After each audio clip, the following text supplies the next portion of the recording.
को मालूम आप बहुत देर से बैठे हैं और विचार सबके आपने सुन लिए, आप सब समझते हैं।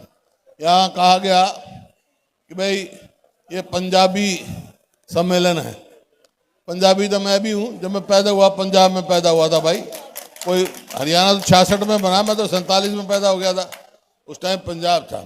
लेकिन ये सम्मेलन उन लोगों का है जो मेरे सामने हैं, जिन्होंने मेहनत करके आगे बढ़े हैं। हम तो भाई पैदा हुए, परिवार में पैदा हुए, हमारे कोई चिंता नहीं थी खाने पीने की, आपने जो भी था पढ़ाई की, अच्छे हम। लेकिन जो समाज विस्थापित होके आया, मेरे को मालूम है कितनी मेहनत करके ये आगे बढ़ा है। ये मैं उसकी आप सबको हार्दिक बधाई देता हूँ।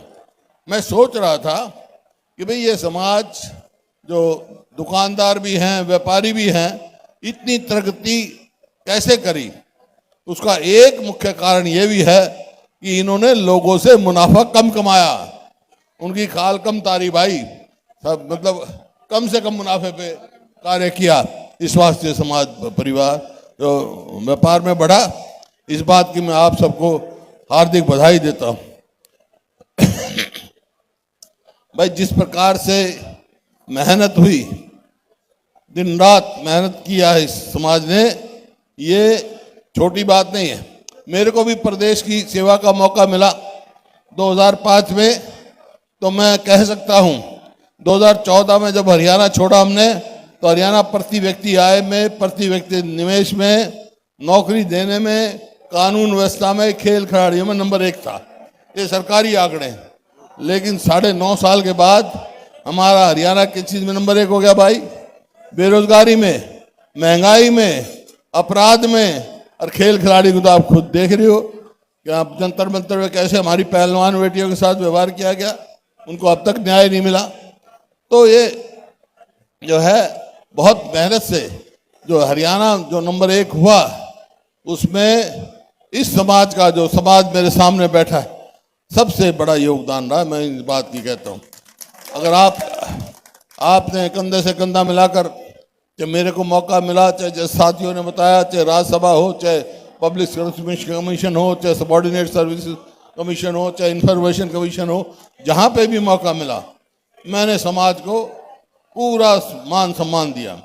क्योंकि ये कोई आपका ये नहीं है, आपका अधिकार है, आपका कार्य है, आपका खून पसीने की जो कमाई है, जिस प्रकार से आपने अपने आप को उठाया है वो है। मैं तो इस बात में कोई संकोच नहीं करता। जब ये आप समाज आया यहाँ, हमारा समाज पिछड़ा हुआ था, आपने बहुत कुछ सिखाया है यहाँ के समाज को, बहुत कुछ सिखाया है, बहुत आगे बढ़ाया है। इस बात के लिए मैं आपका धन्यवाद हूँ। मेरे को मालूम है, मैं तो बचपन से वहाँ जो रोहतक में कैंप है उसके साथ ही मेरा मकान है, तो मैंने देखा है आप लोगों ने बहुत हमारे को बहुत कुछ सिखाया है और आगे भी सिखाएंगे, रास्ता दिखाएंगे। भाई आज मदन लाल ढींगरा जी की बात है, उनको तो मैं नमन करता ही हूँ, और इसी वजह से 13 सेक्टर में मैंने उनका स्टैचू बनाया था, क्योंकि वो पहले वो हैं जो देश की आज़ादी की लड़ाई शुरू करी, जिन्होंने देश में जज्बा भरा संघर्ष का। लेकिन मेरे को पता लगा जब यहीं से विधायक और मुख्यमंत्री मनोहर लाल खट्टर जी उस स्टैच्यू को इंद्री ले गए, कभी ऐसा नहीं सुना। आपको पता होगा, ठीक है ना ये बात? मैंने कल्पना चावला जी के नाम से, हमारे को गर्व है हमारी बेटी पर, उनके नाम से मेडिकल कॉलेज बनाया। तो ये सरकार आई, इन्होंने यूनिवर्सिटी बनाने की बात की तो नाम बदल दिया। मैंने कहा ये नहीं बदलना चाहिए था नाम जिसका भी आप रखो, उस जिसका आप मान सम्मान करना चाहते हो, और कोई संस्था बना दो उनके नाम, लेकिन कल्पना चावला का नाम नहीं बदलना चाहिए था। तो ये आपके सामने भाई, ये तो खुद आप देखो कि आपके समाज की इज्जत कौन करता है, किसने की। मैं तो जहाँ तक मेरा सवाल है, मैं एक बात कह के जा रहा हूँ, कांग्रेस की सरकार आएगी तो सबसे पहला हमारा काम होगा विस्थापित समाज के वेलफेयर बोर्ड बनाने का काम होगा, ताकि हमारा वेलफेयर हो, जो किसी की कठिनाई है वो दूर हो। और आप में से ही जो आप सब यहाँ नेता हैं उनमें से ही उसका चेयरमैन बनाएंगे, ताकि आपकी तकलीफ दुख तकलीफ लेकर आगे चले।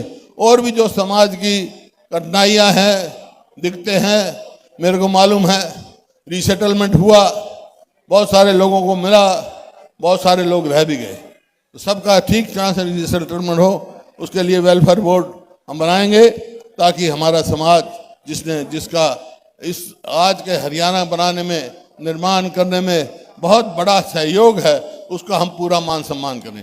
कांग्रेस की सरकार आएगी तो समाज को पूरा मान सम्मान और उचित स्थान मिलेगा, ताकि हम आगे बढ़ें हर चीज में। हमने राज्यसभा हो, हर जगह मैंने प्रयास किया कि आपके समाज को स्थान मिले, आगे भी यही हम प्रयास करते रहेंगे। और एक बात कह के जा रहा हूं, ये जब तक प्रगति कैसे करेगा प्रदेश, जब कानून व्यवस्था ठीक होगी। 2005 में भी ऐसी परिस्थिति थी, जेलों से राज चलता था। मेरे को मौका मिला, मैंने कह दिया था बदमाशों, या तो बदमाशी छोड़ दो या हरियाणा छोड़ जाओ। आज वही परिस्थिति है। आज कह के जा रहे हैं हम, कांग्रेस सरकार आते बदमाशों को हरियाणा में नहीं रहने देंगे, ताकि व्यापारी कर्मचारी सब अपना शांति से आगे प्रगति करें।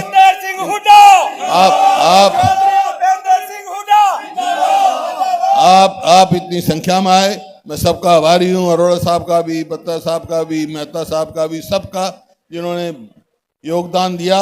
और मेरे को मालूम पड़ा है कि हर शहर से आए हैं, सारे हरियाणा से शहर से आए।